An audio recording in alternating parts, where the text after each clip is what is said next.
अल्हम्दुलिल्लाह नहमदुहु व नसल्ली अला रसूलिहिल करीम अम्मा बाद फ़अऊज़ु बिल्लाहि मिनश शैतानिर रजीम बिस्मिल्लाहिर रहमानिर रहीम इन्नल्लाहा ला युग़य्यिरु मा बिक़ौमिन हत्ता युग़य्यिरु मा बिअन्फुसिहिम वक़ाल नबी सल्लल्लाहु अलैहि वसल्लम इज़ा तरक्तुमुल जिहादा सल्लल्लाहु अलैहिम जुल्लन ला यंज़िउहु हत्ता तर्जिउ इला दीनिकुम। समस्त प्रशंसा समस्त आराधना से महान अल्लाह पाक रब्बुल इज्जतेर जन्य जे महान अल्लाह पाक रब्बुल आलामीन আমাদেরকে পবিত্র জুমার দিন জুমা মসজিদে উপস্থিত হওয়ার তৌফিক দান করেছেন। আমরা তার সংক্ষিপ্ত প্রশংসা করি, সকলেই বলি আলহামদুলিল্লাহ। তারপরে পরে দরুদ ও সালাম বর্ষিত হোক বিশ্বনবী হযরত মুহাম্মদ মুস্তাফা সাল্লাল্লাহু আলাইহি ওয়াসাল্লামের উপর, যিনি ছিলেন মানবতার পথ প্রদর্শক। সে নবী এবং রাসূলের উপর লাখো কোটি দরুদ ও সালাম বর্ষিত হোক। আমরা সকলেই বলি আল্লাহুম্মা সাল্লি আলাইহি আল্লাহুম্মা বারিক আলাইহি। আজকে যে বিষয়টি নিয়ে আমি আপনাদের সম্মুখে আলোচনা করব সেটা হলো মুসলিম জাতির করুণ পরিস্থিতির জন্য দায়ী কে এবং এই পরিস্থিতির হাত থেকে বাঁচার উপায় কি। আমরা হিস্ট্রি যদি পড়ি ইতিহাসের প্রথম পাতা থেকে, রাসূল সাল্লাল্লাহু আলাইহি ওয়াসাল্লাম যখন মক্কা নগরীতে এসেছিলেন, এমন একটা সময় এসেছিলেন যে সময় ছিল খুবই জটিল, যে সময়ের মানুষগুলোর ব্রেন মস্তিষ্ক চিন্তা ভাবনা খুবই কঠিন। এরা মানুষের উপর চড়াও হতো খুব কঠিন ভাবে, পরিস্থিতি খুবই জটিল ছিল। এই জটিলপূর্ণ পরিবেশে আমাদের নবী বিশ্বনবী হযরত মুহাম্মদ সাল্লাল্লাহু আলাইহি ওয়াসাল্লাম এসেছিলেন। তিনি আসার পর আল্লাহ পাক রব্বুল আলামিন তাকে যে দায়িত্ব দিয়েছিলেন, অর্থাৎ কোরআনের বাণী প্রচার এবং প্রসার, এই প্রচার এবং প্রসার করতে গিয়ে তিনি দেখছেন যে এখানে অনেক বাধা এবং বিপত্তির মুখোমুখি হতে হচ্ছে। মানুষগুলো পাপ করতে করতে এতটা পর্যায়ে গিয়ে পৌঁছেছে যে এদের কাছে ইসলামিক দাওয়াত দেওয়াটা, কোরআনের বিধান প্রচার এবং প্রসারের কাজ অত্যন্ত জটিল। আমরা এটাও জানি যখনই বিশ্বনবী ইসলামের বাণী প্রচার করতে গিয়েছেন ঠিক সেই সময়তে নবীর উপরে অনেক রকম অত্যাচার হয়েছে, এটা আমরা জানি। কিন্তু পরক্ষণে আমরা এটাও দেখতে পাচ্ছি বিশ্বনবী যখন মক্কা থেকে মদিনায় গেলেন, মদিনায় যাওয়ার পর আমরা লক্ষ্য করতে পারছি যে এখান থেকে ইসলামের ভিত, ইসলামের প্রচার এবং প্রসারের কাজ ব্যাপকভাবে ছড়ায়। এখানে আমরা দেখতে পাচ্ছি এই ছড়ানোর পেছনে কারণটা কি। যদি আমরা একটু ভাবি তাহলে দেখতে পাবো যে মক্কার রূপ আলাদা ছিল, মদিনার রূপ পরিস্থিতি ছিল আলাদা। মক্কাতে রাসূল সাল্লাল্লাহু আলাইহি ওয়াসাল্লাম ধর্ম প্রচার করতে গিয়ে যে সমস্ত সমস্যার সম্মুখীন হয়েছিলেন, মদিনায় কিন্তু তেমনটা হয়নি। কারণ মদিনার মানুষরা রাসূলকে সাপোর্ট করেছিল। সাপোর্ট করার পর মদিনায় রাসূল সাল্লাল্লাহু আলাইহি ওয়াসাল্লাম একটা ইসলামিক রাষ্ট্র তৈরি করতে সক্ষম হয়েছিলেন, যার ফলে সেই মদিনা থেকে পুরো ইসলাম সারা বিশ্বে ছড়িয়েছে। আমরা গর্বিত যে আমাদের পূর্বপুরুষ তারা ছিলেন সিংহ পুরুষ, যাদের হুঙ্কারে সারা বিশ্ব কেঁপেছে, যাদের হুঙ্কারে মুসলিম বিরোধী যে সমস্ত দেশগুলো ছিল এবং এখনো যারা আছে, ইহুদি খ্রিস্টান, এরা সর্বদাই চেয়েছিল ইসলামকে পৃথিবীতে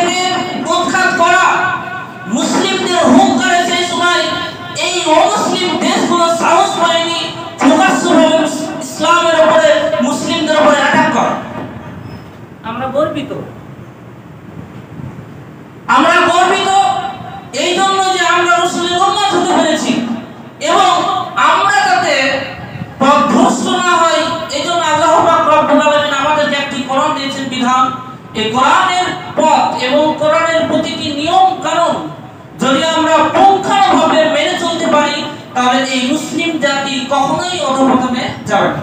প্রশ্নটা হলো এখানে, প্রশ্নটা এখানে যে আমাদের ইতিহাস বলছে আমাদের বর্তমান পরিস্থিতিতে যে আমাদের অবস্থা, এই অবস্থা হওয়া উচিত ছিল না। আমাদের ইতিহাস এটা বলছে, আমাদের হিস্ট্রি বলছে আমরা এমন একটা জাতি যে জাতির প্রদর্শন বিশ্বনবী, যাকে অকাট্যভাবে তার চরিত্র নিয়ে কেউ কথা বলতে পারবে না, এটা আমাদের ইতিহাস বলছে। কিন্তু প্রশ্নটা এখানেই দাঁড়াচ্ছে, কেন আজকে ভারতবর্ষের মাটিতে বিশ্বনবীর চরিত্রকে নিয়ে অকথ্য মন্তব্য খারাপ কুমন্ত্রণা কেন? এর কারণ আপনাকে খুঁজে বের করতে হবে। আপনি ভাবছেন যে আজকে আমাদের রাসূলের নামে আমাদের কলিজার টুকরো তাকে এভাবে তার চরিত্র নিয়ে কথা বলছে, প্রতিবাদ করবো, ব্যাস। কদিন প্রতিবাদ করবেন আপনি বলেন? পৃথিবীর সৃষ্টি হওয়ার পর থেকে নিয়ে রাসূলদের উপর অত্যাচার হয়েছে, বিশ্বনবীর আমল রাসূলকে নিয়ে কথা বলেছে, সেই সময় ইসলামকে মুছে দেওয়ার প্ল্যানিং চলেছে। আপনি কি মনে করছেন যে প্রতিবাদ করে রাস্তায় নেমে ইসলামকে প্রতিষ্ঠিত করবেন? এটা কি সম্ভব? না, সম্ভব না। কেন সম্ভব নয়? কারণ প্রতিবাদ মিছিল করে আপনি ইসলামকে ছড়াতে পারবেন না, এটা একদম ভালো করে বুঝে নেবেন। প্রতিবাদ করতে হলে কিছু ভিতরে কোয়ালিটির প্রয়োজন, কিছু পাওয়ারের প্রয়োজন। এই পাওয়ার আপনার নেই। আপনি হাজার হাজার মানুষকে নিয়ে মিছিল নামলেন, আর পুলিশে এসে একটু লাঠি চার্জ করলো, আপনার মাথা থেকে টুপি খুলে যাবে, ভয়ে আপনি ছত্রভঙ্গ হয়ে যাবেন। যাদের প্রকৃতপক্ষে ঈমান আছে তারা বাদ দিন। তবে এই মিছিল, এই প্রতিবাদ করতে হবে, কিন্তু আপনি যদি মনে করেন এই প্রতিবাদ করে ক্ষান্ত এখানে ইসলামকে প্রতিষ্ঠিত করব, তাহলে আপনি অনেক ভুলের মধ্যে আছেন। হবে না, হবে না। কারণ এভাবে ইসলাম আমাদের কাছে আসেনি। আজকে আপনাদের কাছে আমার প্রশ্ন, এই যে এই পরিস্থিতিতে শুধু ইসলামের উপর যে অকাট্য কথা বলছে এমনটা নয়। আপনার মাদ্রাসায় ঘোড়ারস মাদ্রাসা খাতরার মধ্যে আছে, এখানে যদি বলে মাদ্রাসায় সন্ত্রাসবাদের শিক্ষা দেওয়া হয়, তাহলে আপনি এটা প্রমাণ করতে করতে আপনার ব্যস্ততা ছুটে যাবে যে না, এখানে সন্ত্রাসবাদী শিক্ষা দেওয়া হয় না। এটা আপনি প্রমাণ করতে পারবেন না। কেন প্রমাণ করতে পারবেন না? কারণ এই কথাটা যে প্রমাণ করবে সে একদম ওকে, যেগুলো আপনার হাতে নেই, সেগুলো আপনার হাতে নেই।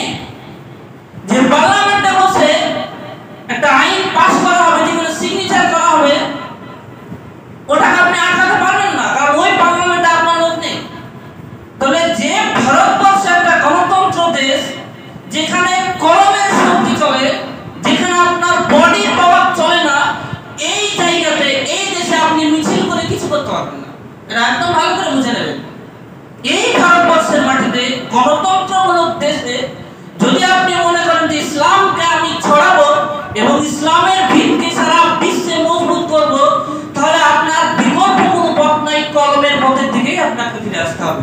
বুঝা গেছে? আমরা এটাও লক্ষ্য করছি যে পৃথিবীতে প্রায় অনেকগুলো মুসলিম দেশ আছে, তার মধ্যে চায়না একটা আছে মুসলিম বিরোধী দেশ। আমাদের কোরআনে সর্বপ্রথম শিক্ষা, ডেভেলপ, উন্নতির কথা বলেছে। রাসূলের উপরে যখন কোরআন নাযিল হয়, এই কোরআনের ভিতরে যতগুলো বিধান দেবে এখন দেয়নি। আল্লাহ পাক রব্বুল আলামিন কোরআনে প্রথমে পড়াশোনা করতে বলেছে। কেন বলেন তো? এই জন্য বলেছে যে হে রাসূল, তোমার উপরে এখন একটা কোরআন, একটা বড় দায়িত্ব দেওয়া হবে। এই দায়িত্বকে বুঝতে হলে ভিতরে শিক্ষা লাগবে, ভিতরে শিক্ষা লাগবে। তাহলে আমরা রাসূলের উম্মত, আমাদের উপর প্রথম বিধান শিক্ষা। তার মানে যে জাতির মধ্যে শিক্ষা থাকবে সে ডেভেলপ করবে, স্বাভাবিক বিষয়। এবার আপনি বলেন, এই কতগুলো মুসলিম দেশ আছে যে চায়নার থেকেও বেশি ডেভেলপ করলো? আছে? নেই। কেন নেই? কেন নেই? কেন একটি মুসলিম মুসলিম দেশের হুঙ্কারে সারা বিশ্ব কাঁপে না কেন? কটা মুসলিম দেশের কাছে পরমাণু বোমা আছে আপনি বলেন? কয়টি মুসলিম দেশ টেকনোলজি সায়েন্সের দিক দিয়ে এগিয়ে হবেন? নেই। তাহলে আমরা দেখতে পাচ্ছি যে প্রতিটি পদে পদে মুসলিমদের একটু খামতি আছে, একটু ভুল আছে, ত্রুটি আছে। যে ত্রুটিগুলো পূর্ণ না করা পর্যন্ত আপনি যতই চিল্লান আর যাই করেন না কেন, ইসলামকে এই ভারতবর্ষের মাটিতে প্রচার এবং প্রসার করা অত সহজ নয়। তাহলে এই মুসলিম জাতিকে এখন কি করতে হবে? আজকে আপনি ট্রেনের উপর যাচ্ছেন, মাথায় পাঞ্জাবি পায়জামা টুপি লাগানো আছে, দাঁড়িয়ে আছে। আপনি দিল্লি যান, উত্তরপ্রদেশে যান, আপনাকে যখন নামকরণ জিজ্ঞাসা করা হবে, ভাই তোমার নাম কি? তো নিজের মুসলিম নাম এটা বলতে ভিতরে ভয় লাগে। কেন?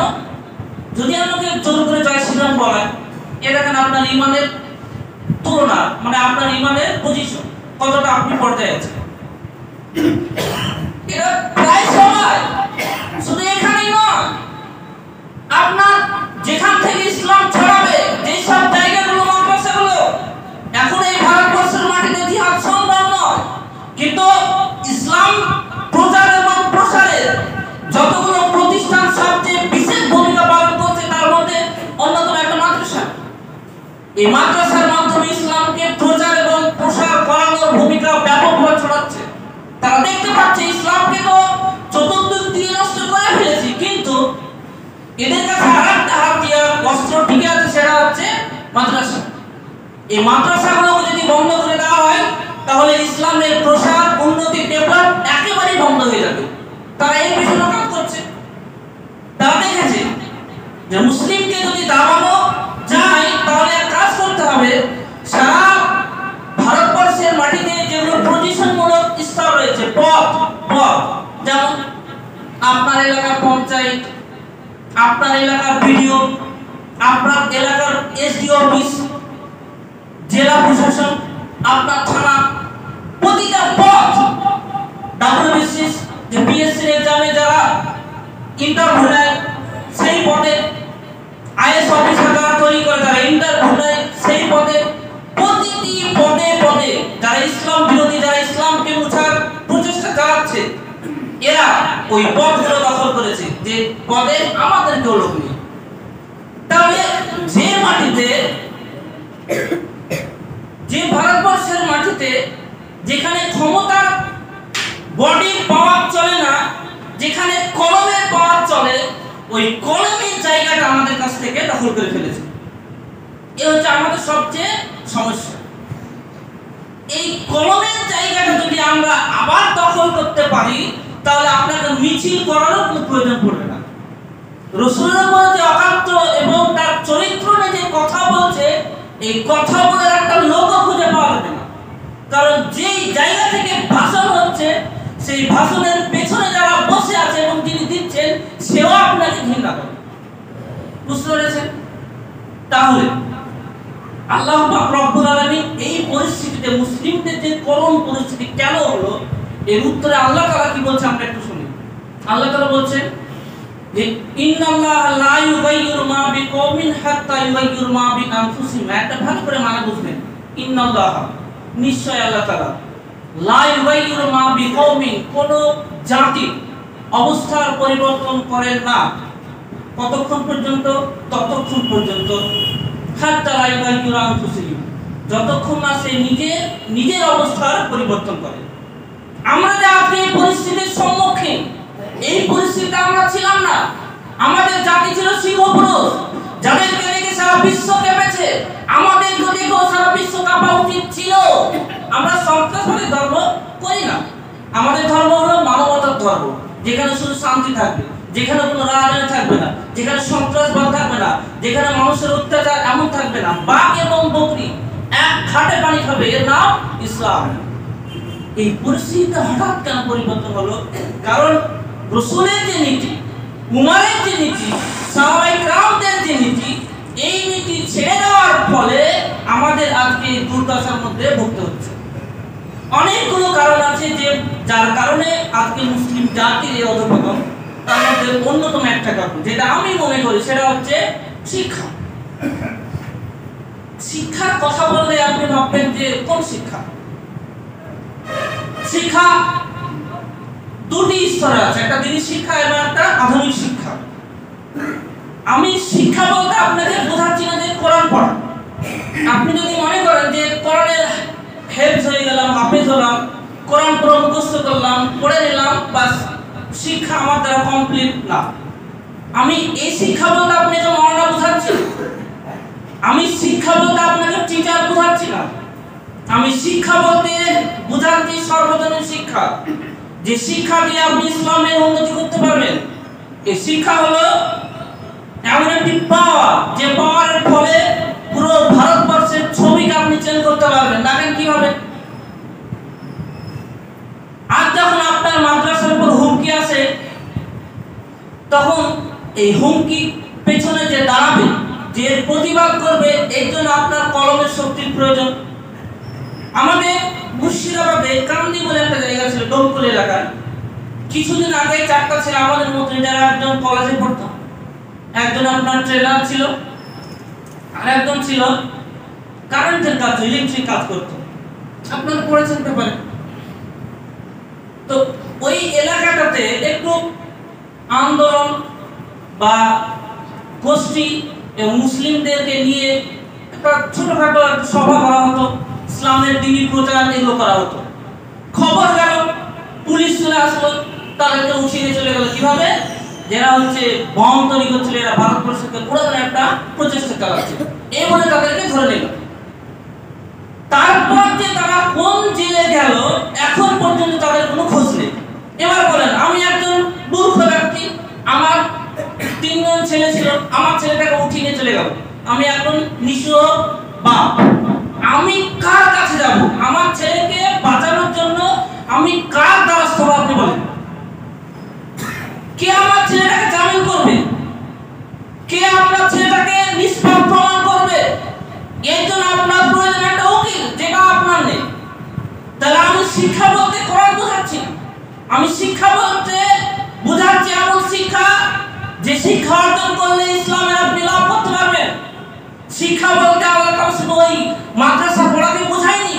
যদি আপনি ভাবেন শিক্ষা মানে হলো শুধু মাদ্রাসায় পড়া, হাফেজগিরি হওয়া বা সেখানে, তাহলে আপনি মনে করবেন কোরআনের আপনি 80% বিধানকে বাদ দিয়ে দেবেন। কেন? আল্লাহ তাআলা এখানে ভূগোলের কথা বলেছে, কুলসিরু ফিলা, হে মুসলিম জাতি তোমার পৃথিবীতে ছড়াও। এখানে ভূগোলের কথা বলা আছে, ভূগোল কে পড়বে? এখানে ডক্টরের কথা বলা আছে, ডক্টর লাইনে কে পড়বে? এখানে ভালো দায়ী হতে হবে, বক্তা হতে হবে, লেকচারার হতে হবে, কে লেকচারার নিয়ে পড়বে? বিশ্বনবী একজন আদর্শ রাজনীতিবিদ ছিলেন, কে পলিটিক্স নিয়ে পড়বে বলেন?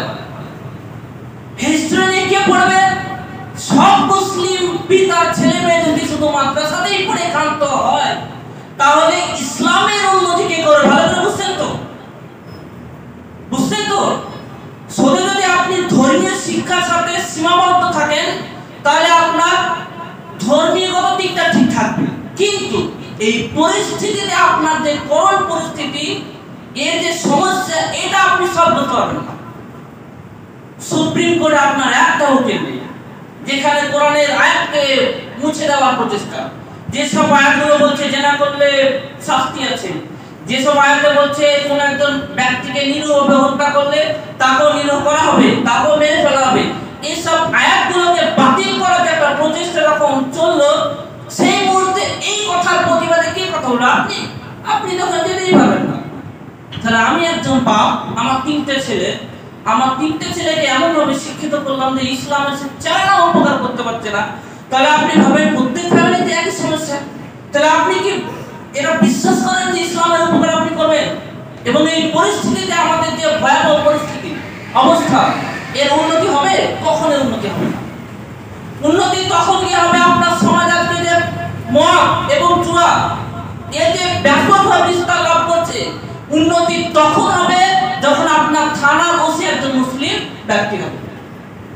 সে মুসলিম না হলে সে এই লোক এলাও করবে, তাই না? তারা তো মনে করে মদ খাওয়া স্বাস্থ্যের জন্য উপকার, তারা মদগুলোকে ইসলামের মতো করে ঘৃণার চোখে দেখে না। তাহলে থানার ওসি যদি একজন মুসলিম হয়, তাহলে পরে সে সমাজ থেকে মদমুক্ত সমাজ করতে পারবে, সমাজের মধ্যে যে রাজধানী এবং সন্ত্রাস সৃষ্টি হচ্ছে এর প্রতিবাদ করতে পারবে। কিন্তু আপনি তো পুলিশ বিভাগ করবেন না, আপনার আর্মিতে লোক নেই, কেন আপনি এগুলো চান না? আপনি ভেবে নিয়েছেন শিক্ষা মানুষ শুধু করার পর আপনি এখানেই খাটবো। শিক্ষা মানে সর্বজনে আপনি বুঝে নেবেন যে শিক্ষা, যে ভারতবর্ষের মাটিতে আজকে যে পরিস্থিতি, যতগুলো কারণ আছে তার মধ্যে শিক্ষা বড় কারণ। শিক্ষা বলতে আমি বোঝাচ্ছি পজিশনের কথা, পদ। যদি আপনার পঞ্চায়েতে আপনার লোক থাকে তাহলে পঞ্চায়েত আপনার, বিডিওতে যদি আপনার মুসলিম একজন বিডিও অফিসার থাকে তাহলে বিডিও আপনার, থানার ওসি যদি একজন মুসলিম হয় তাহলে থানা আপনার, তারপরে পশ্চিমবাংলার যে মেন সে যদি একজন মুসলিম হয় তাহলে পশ্চিমবাংলা আপনার। যদি সবই আপনার হয় মুসলিমের ক্ষতি কোথায় হবে? হবে না। তাহলে আজকে আমাদের যতগুলো কারণ আছে তার মধ্যে অন্যতম বিগ প্রবলেম সেটা হচ্ছে আমরা শিক্ষা বলতে কোন একটা দিককে বুঝেছি, আমরা সর্বজনীন শিক্ষা বুঝিনি। আমাদের এই সমস্যাগুলো যদি আমরা পূর্ণ করতে পারি, আমাদের পদে পদে যদি লোক থাকে, তাহলে সেদিন গিয়ে আপনি বুক ফুলিয়ে বলতে পারবেন আমার নাম আব্দুর রহমান। এই পদগুলো যদি আপনি পূর্ণ করতে না পারেন, তাহলে আপনি যে হীনমন্যতার মধ্যে ভুগছেন এবং আপনি যে ভয়ের মধ্যে আতঙ্কের মধ্যে টাইম কাটাচ্ছেন, এই আতঙ্ক আপনার কখনোই দূর হবে না, কখনোই নয়।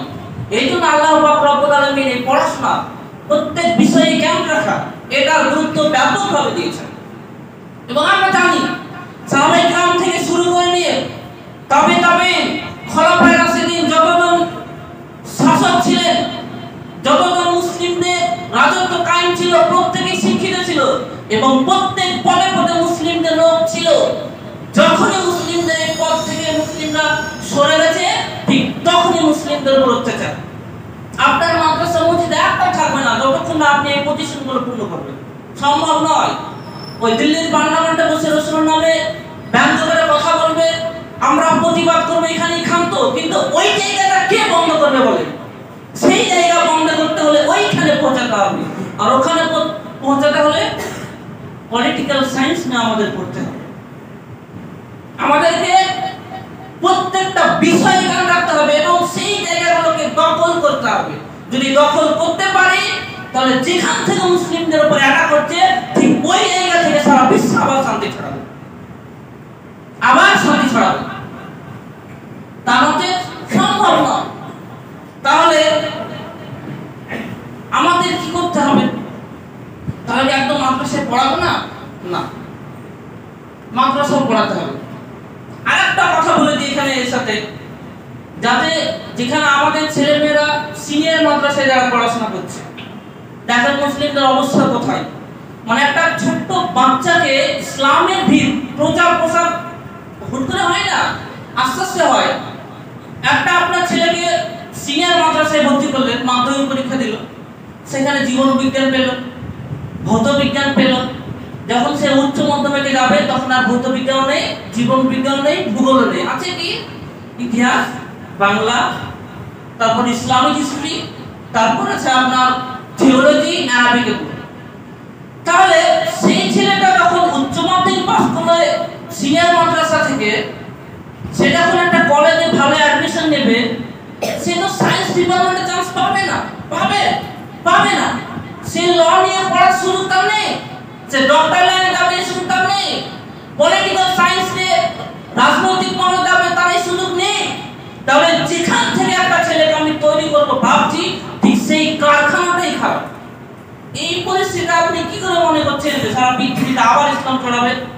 তাহলে যেসব ভুলগুলো আমাদের আছে, এই পজিশনগুলো, যারা একদিন বড় হয়ে আইএস হবে, যারা একদিন হয়ে ডব্লিউবিসিএস অফিসার হবে, যারা একজন উকিল হবে, যারা সুপ্রিম কোর্টের জজ হবে, সেই সব বাচ্চাদেরকে তো আমরাই তৈরি করবো এবং সেই জায়গাগুলো দখল করবে। কিন্তু যেখান থেকে সে তৈরি হবে সেই জায়গাটাই তো খেতে সুযোগই পাচ্ছে না। তাহলে আমাদের প্রত্যেক পদে পদে ভুল, এই পদগুলোকে, এই ভুলগুলোকে যদি দূর করে সেগুলোকে আমরা সংশোধন করি, তাহলে আপনাকে কিছু করতে হবে না। আপনার প্রত্যেকটা জায়গা পদ যখন আপনি দখল করে নেবেন, তখন অটোমেটিক্যালি ইসলাম ছড়াবে, অটোমেটিক্যালি সবাই আপনাকে ভয় করবে। সেই সময় মুঘল যুগের সময়, সুলতানি যুগের সময় একজন আলেম ব্যক্তিকে দেখলে তাকে সম্মান করা হতো, আমাদের মা বোন দিলে তাদেরকে স্যালুট জানাতো মুসলিমের ভয়ে। কিন্তু এখন পুরোটা উল্টো। কেন উল্টো? কারণ আপনার ভিতর সেই কোয়ালিটি পজিশন নেই, সেই পজিশন নেই। বিশ্বনবী বলেছে যে তলাবুল ইলম ফারিজাতুন আলা কুল্লি মুসলিম, যে তোমাদের উপর শিক্ষাকে ফরজ করা হয়েছে। এখানে শিক্ষা বলতে একটা শিক্ষাকে বোঝায়নি, এখানে প্রত্যেক শিক্ষা আপনাকে অর্জন করতে হবে। এবং আপনি বুদ্ধিজীবী মানুষ, আপনি বুঝতে পারছেন যে এই সব জায়গাগুলোতে আমাদের যাওয়া প্রয়োজন, সেখানে আপনাকে গিয়ে পৌঁছাতে হবে। যদি আপনি পৌঁছান তাহলে আবার আমরা সারা বিশ্বে ইসলাম ছড়াতে পারবো। আশা করি বুঝতে পেরেছেন। তাহলে এখন কথা হলো যে আমরা কি করব। পশ্চিমবাংলার মাটিতে অনেকগুলো মাদ্রাসা আমরা দেখেছি, কিন্তু সত্য কথা বলতে প্রত্যেক মাদ্রাসাতে সিলেবাসের একটু কমজোরি আছে। এখানে কি হয় যে আমাদের পিতামাতারা একটু ভুল থাকে। ছেলে যখন 15 থেকে 16 বছর হলো তখন মাদ্রাসাতে এসে এক জামাতে ঢুকতে পারলাম, তার মরনা হতে হতে প্রায় 25-26 বছর হয়ে গেল। এর এখন বয়সটা বেড়ে গেছে। এ যদি চাই যে আমি স্কুল লেভেলে গিয়ে ভর্তি হবো, সে আর চাইলেও পাবে না। তাহলে আমরা যারা গার্জেন, যারা ভাবছি যে আমরা ইসলামের মূল সৈন্য এবং আমরা ইসলামকে ছড়াবো, আমাদের একটু চিন্তা ভাবনা ভুলের কারণে ইসলাম পুরো শেষের দিকে যাচ্ছে। তাহলে আপনাকে কি করতে হবে? যেহেতু আমাদেরকে আখিরাতে বাঁচাতে হবে এবং দুনিয়াতে ইসলামকে ছড়াতে হবে, আমাদের দুটোই প্রয়োজন। একটা নিব আর একটা নিব না, আরো ক্ষতির মধ্যে পড়ব। আমাদের দুটোই প্রয়োজন। এক, জাহান্নাম থেকে বাঁচা, জান্নাতে যাওয়া, দ্বীনি শিক্ষা, অর্থাৎ আমাদের পরকালিক অবস্থা যাতে ভালো হয়। দুই, এই পৃথিবীতে থাকতে হবে, এই পৃথিবীতে আপনি শান্তিতে থাকতে হবে। আপনার ভিতরে আতঙ্ক দূর করতে হলে আপনাকে দ্বীনি এই দুনিয়াবী শিক্ষা থেকে না আসলে আপনি কখনো এই ইসলামকে আবার তার জায়গায় ফিরিয়ে দিতে পারবেন না। এই জন্য আপনাকে কি করতে হবে? এক, আপনার যদি 3টে ছেলে থাকে বা 5টা ছেলে থাকে, তাহলে পারে ছোট অবস্থায় আপনি মাদ্রাসা ভর্তি করুন। ছোট অবস্থায় মাদ্রাসা ভর্তি করার পর তার যখন 14-15 বছর বয়স হবে, সে যেন সেই সময়তেই পুরো মাদ্রাসার পড়াটা কমপ্লিট করতে পারে। এবং তার সাথে সাথে আপনাকে স্কুলে ভর্তি করতে হবে। আপনি যখন আপনার ছেলে 6 বছর 5 বছর হলো, আপনি 1, 2, 3 তে ভর্তি করে দিলেন, এদিকেও পড়াশোনা করছে আর পড়াশোনা চলছে তার স্কুল লেভেলে। আর সবচেয়ে সৌভাগ্যের বিষয় যে ঘোড়ারস মাদ্রাসাটা এমন একটা মাদ্রাসা যেখানে আপনার ছেলের ভবিষ্যৎ যাতে নষ্ট না হয় এই জন্য বাংলা পড়ার ব্যবস্থা করা আছে এবং এই জন্য শিক্ষক নিযুক্ত করা আছে। আপনার ছেলে স্কুলে পড়বে এবং তাকে এখানে টিউশন দেওয়ার মতো শিক্ষকরা পড়ায়। তাহলে আপনি একসাথে দুটো পাচ্ছেন। এক, ধর্মীয় শিক্ষাও বজায় থাকছে, দুই, দুনিয়াবী শিক্ষাও বজায় থাকছে। যদি আপনি এইভাবে আপনার ছেলেকে পড়ান এবং সে উচ্চ মাধ্যমিক কমপ্লিট করে একদম বড় আছে, তারপর আপনি তাকে একটা ভালো কলেজে ভর্তি করে দেন। কারণ এখন তার ভিতরে এই বুঝশক্তি চলে এসেছে যে কোনটা পাপ কোনটা নেকি। সে এখন বুঝতে পারবে যে সিগারেট টানলে এটা অন্যায়। সে এখন বুঝতে পারবে যে আমাকে বাপ অনেক টাকা দিয়ে কলেজে পাঠিয়েছে, সময় নষ্ট করলে, টাকা নষ্ট করলে আমার বাপকে আমি ঠকাচ্ছি। সে এখন এটা বুঝতে পারবে। তাহলে আপনি যে উদ্দেশ্যে আপনার ছেলেকে পাঠাবেন, সে উদ্দেশ্যটা প্রায় অনেকটা পূর্ণ হবে বলে আশা করা যায়। একটা ভালো কলেজে ভর্তি করবে, 3টে ছেলে থাকলে 3টে লাইনে ভর্তি করবে। কারণ 3টে ছেলের মধ্যে আপনি প্রথমে ইসলামী জ্ঞান দিয়ে দিয়েছেন, সে যথেষ্ট। নিজেকে পাপ থেকে ঠেকানো, আল্লাহকে চিনার জন্য তার মধ্যে জ্ঞান আছে। এখন আপনার কাজ হলো আপনার ওই ছেলেটাকে ইসলামের কিছু উপকার করার জন্য আপনি ভাবেন যে আমাদের ভারতবর্ষের মাটিতে মুসলিমদের কি কি প্রয়োজন। আপনি দেখতে পাচ্ছেন একটা উকিলের প্রয়োজন আছে, তাহলে আপনি উকিল লাইনে ল নিয়ে পড়তে ভর্তি করে দেবেন ভালো একটা কলেজে। আপনি এখন বুঝতে পারছেন আমার মা বোনরা যখন বাচ্চা প্রসব করে তখন যারা ডেলিভারি দেয় তারা সবাই হিন্দু। আপনি বলেন তো এই হিন্দু এরা কি পর্দার বিধানকে লক্ষ্য করবে? যদি ওখানে একজন মুসলিম থাকতো তার মতো না করবে না। তাহলে যে ডেলিভারি দিচ্ছে আপনার মেয়েকে, সেইখানে যে লেডি ডক্টর এবং পুরুষ ডক্টর থাকে, তারা দুজন যেন মুসলিম থাকে, আমি এটা বলতে চাইছি। তারা দুজন যেন মুসলিম থেকে, আমি এটা বলতে চাইছি। তাহলে আপনি এই লাইনে আপনার একটা ছেলে দেবেন। কলকাতা বিশ্ববিদ্যালয়ে যিনি এখন ভাইস চ্যান্সেলর সোনালী চক্রবর্তী, ইনি একদম কাজ যদি মুসলিম মেয়ে হতো তাহলে আমাদের স্বার্থ হতো, তাহলে আমরা ভাবতাম যে না আমরা ঠিক জায়গায় আছি। কিন্তু আপনার পশ্চিমবঙ্গের সবচেয়ে 8 নম্বর বিশ্ববিদ্যালয় কলকাতা বিশ্ববিদ্যালয়, যে বিশ্ববিদ্যালয়ের ভাইস চ্যান্সেলর একজন মুসলিম নয়, কাজ যদি এখানে একজন মহিলা হতো তাহলে সেই বিশ্ববিদ্যালয় থেকে যতজন ছেলে পাস করে মাস্টার ডিগ্রি করে বেরোতো তাদের প্রত্যেকের কাছ থেকে আমরা ইসলামের উপকার আশা করতে পারি, তাই তো? এবং এদের কাছ থেকে আশা না করে কার কাছ থেকে করবো? তাহলে ওই ভাইস চ্যান্সেলরটা যেন আপনার ছেলে বনে বা আপনার মেয়ে হয়, এটা আমি বলছি আপনাকে। তারপর আপনি দেখতে পাচ্ছেন যে আপনার কলকাতা হাইকোর্টের যিনি বিচারপতি কতজন মুসলিম আছে, ওই বিচার যিনি করবেন, যিনি বিচারপতি, আমি বলতে চাইছি আপনার ছেলে ওখানে যাবে, তাহলে দেখবেন ওই হাইকোর্টে কোন ইসলামিক বিরোধী আইন পাস হবে না, কোন আইন এভাবে পাস হবে না। চাকরির ক্ষেত্রে আপনি আপনার ছেলেকে দেওয়া হচ্ছে যেমন রাহাজারি, ডাকাতি, এই পথ বন্ধ হবে। আপনার এলাকাতে মাদক দ্রব্য, অন্যায়, অবিচার এগুলো হচ্ছে, এগুলো সব বন্ধ হবে যদি আপনি ওইখানে আপনার ছেলেকে পাঠাতে পারেন।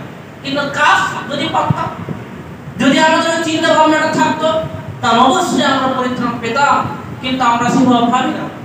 আমরা ভাবি আমার ছেলে উচ্চ মাধ্যমিক পড়লো বাস এখানেই শেষ, না। তাহলে ইসলামের যে আজকে কোন দুর্দশা, এই দুর্দশার জন্য আপনি আমি পিতা মাতা দায়ী। একজন মা, আপনি ভাবলে অবাক হবে যে চায়না আজকে কেন ডেভেলপ করছে। এর কারণ হলো যে একটা ছোট্ট বাচ্চাকে ছোট থেকে তারা এমন ভাবে তৈরি করে যে দুনিয়াতে কি হচ্ছে, গান মনে কিছু একটা আছে জানেই না।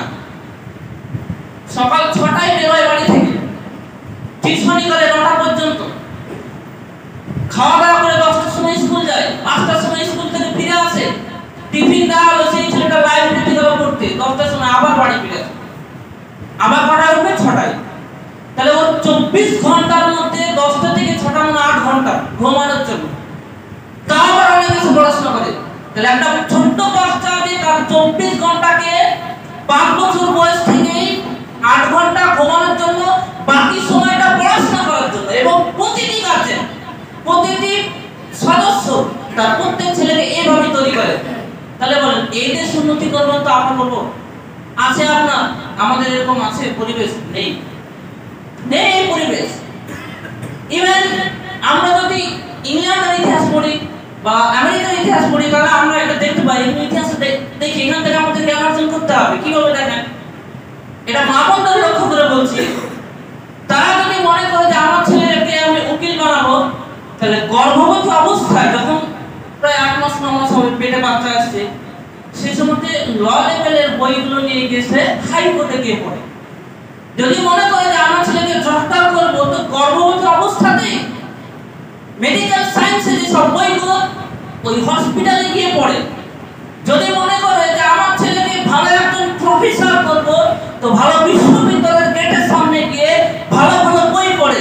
এই মা যার উদ্দেশ্য কি, এটাই ভাবে যে আমার পেটে এখন বাচ্চা আছে, আমি যা পড়বো যা কিছু করবো এর আশা সব আমার ছেলের উপর পড়বে। তাই একজন মা কত বড় চিন্তা ভাবেন যে তার ছেলেকে কোন পথে নিয়ে যাবে, এই জন্য তার মা এখনো ছেলে মনস্থই হয়নি।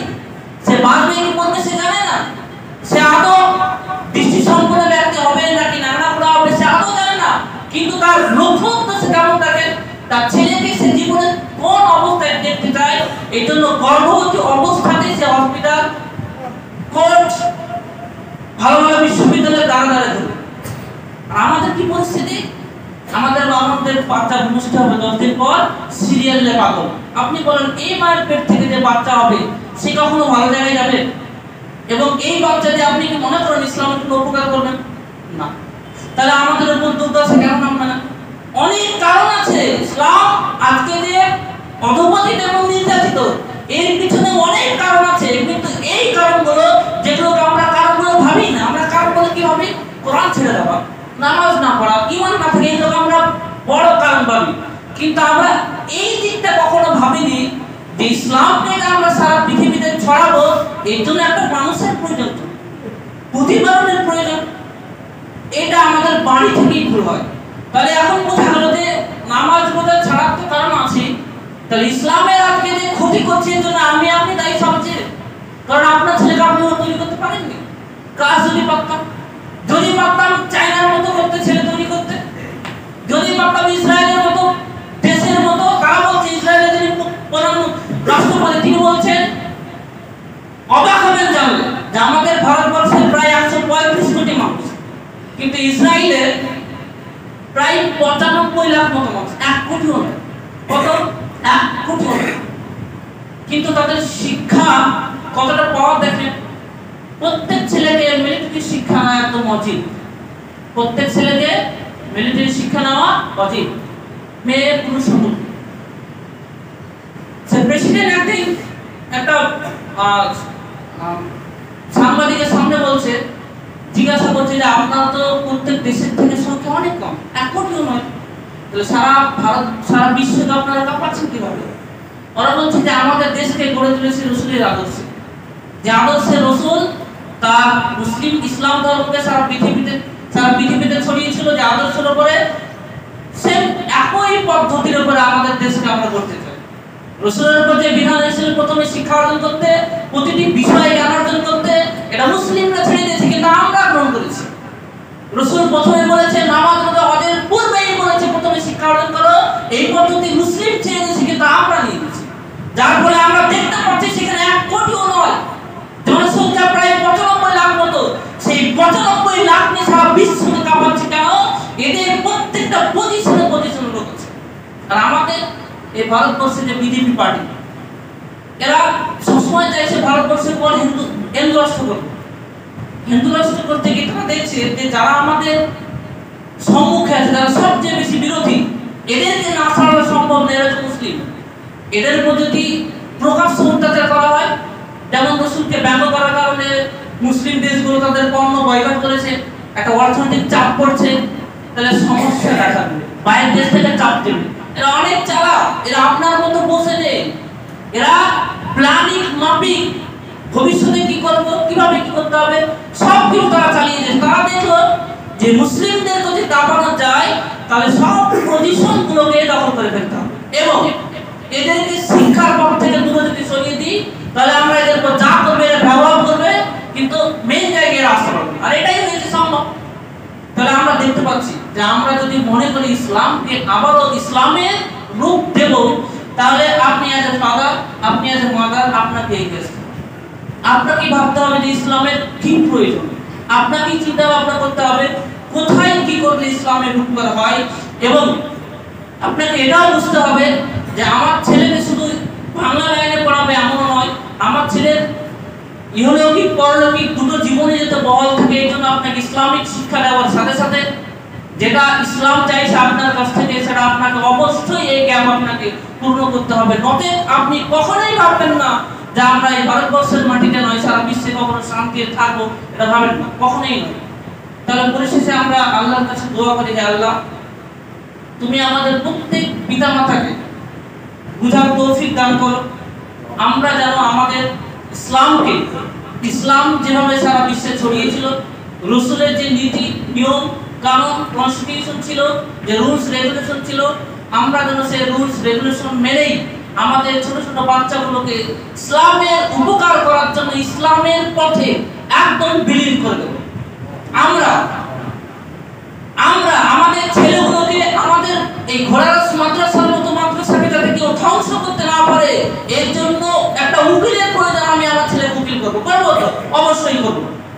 আমরা আমাদের এলাকাতে আমাদের যে ওসিরা কাজ করতে পারে না, একটা শান্তিপূর্ণ সমাজ গঠন করতে পারে না, আমি করবো। এই প্রতিজ্ঞা নিয়ে আপনার ছেলেকে পুলিশ লাইনে আপনি দেন, তাহলে কি হবে? সমাজ থেকে অশান্তি দূর হবে, ইসলামের উপকার হবে, আপনি শান্তি থাকবেন। এক কাজ করলে সব শেষ। একটা কাজ করলে আপনি আপনার নিজের উপকার করলেন, সমাজের উপকার করলেন, ইসলামের উপকার করলেন। আল্লাহ পাক রব্বুল আলামিনের কাছে পরিশেষে দোয়া করি, হে আল্লাহ, তুমি আমাদের প্রত্যেক মুসলিম জাতিকে সঠিকভাবে কোরআন এবং হাদিস বোঝার তৌফিক দান করো, এবং আমরা যেন আমরা যারা অন্যায় কাজ করছে তাদেরকে বোঝাতে পারি, এবং যারা যে সমস্ত পিতামাতা তাদের ছেলেগুলোকে মূর্খ করে ছেড়ে দিচ্ছে তাদেরকে যাতে আমরা বলতে পারি যে তোমার ছেলেটাও ইসলামের উপকার করতে পারে, তোমাকে এগিয়ে আসতে হবে, তাকে যাতে আমরা সঠিক জ্ঞান দিতে পারি। আল্লাহ তুমি আমাদের সকলকে তৌফিক দান করো। আমরা সকলে বলি আল্লাহুম্মা আমিন। আল্লাহুম্মা সাল্লি আলা মুহাম্মাদ ওয়া আলা মুহাম্মাদ কামা সাল্লাইতা আলা ইব্রাহিম ওয়া আলা আলি ইব্রাহিম ইন্নাকা হামিদুম মাজিদ। রব্বানা তাকাব্বাল মিন্না ইন্নাকা আনতাস সামিউল আলিম ওয়া তুব আলাইনা ইন্নাকা আনতাত তাওয়াবুর রহিম। ওয়া আখিরু দাওয়ানা আলহামদুলিল্লাহি রাব্বিল আলামিন। আমিন। আসসালামু আলাইকুম